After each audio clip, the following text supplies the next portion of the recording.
Alrighty, last two stories here are in the NBA. Here we go. The Celtics CEO and governor, Wyc Grousbeck, says Kyrie Irving's departure is one of the main reasons for Boston's struggles this year. I do not agree. We got the quote here. We had hoped Kyrie would stay forever and lead us all the way. That change touched off a lot of stuff because he left. A bit of a domino effect. So I really don't see how Kyrie Irving really elevated the Celtics team when he was there. The only thing that I could think of that he would attract free agents, maybe Kyrie wanted everybody to team up in Boston for their big three, KD and James Harden, and not in Brooklyn, but things changed, and then Kyrie went to Brooklyn, and then he called up James Harden and Kyrie and was like, hang on, we're actually going to Brooklyn and not Boston. I mean, Kyrie would kind of seem like the guy that would go somewhere that previous had a big three and would want to kind of develop his own big three to kind of be in the spotlight a little bit more. I wouldn't put it past him.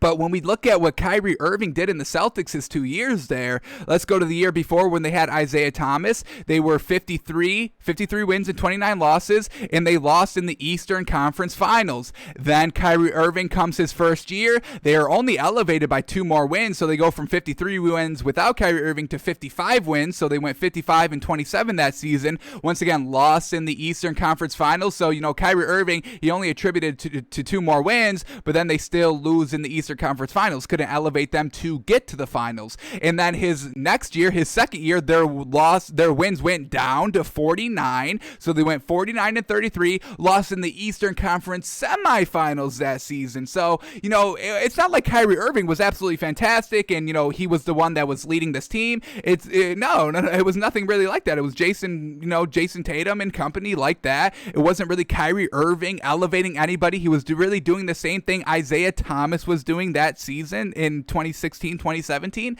So I really don't get this narrative that Kyrie Irving was making the Celtics so much better. And then the year after Kyrie Irving, when they got rid of him, they went 48 and 24. So kind of the same record as, Kyrie Irving's second year last year. And then they got back to the finals. So they got back to the finals without Kyrie Irving in 4 seasons. In a 4-season stretch, 2 of them with Kyrie Irving, 2 of them without Kyrie Irving. They get to the finals 2 times or 3 times.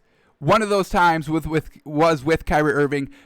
2 of those times were with not Kyrie Irving. So I don't get this narrative that Kyrie Irving was the end-all, be-all there in Boston. He wasn't elevating anybody else's play. His attitude, his body language was still very, very lackluster. He wasn't kind of incorporating himself into the team. He was above everybody on the floor every single night. I mean, we saw that from him in his body language. So I don't get all this narrative that Kyrie Irving was so great for the Celtics team. I didn't see it live. Like when he first got traded there, I was like, I don't really see it. Then the second year came and I was like, yeah, I still don't really see it, y'all. But everybody wants to hang on that, Kyrie Irving elevated the Celtics team and was so good for the Celtics. Like I said, the only thing that maybe makes sense of what this Celtics CEO is saying is that, maybe he would be able to attract more free agents. But I think Jason Tatum and Jaylen Brown can do that themselves. I don't think they need really Kyrie Irving to do that. So I just don't agree. I just don't agree with this kind of Kyrie Irving in the Celtics narrative. I don't think it was anything great. I don't think it was anything special. They did fine with them. They did fine without them. Really nothing changed there. I mean, we're talking about 2, 3, maybe more wins with Kyrie Irving in totality, but it's not even that much because,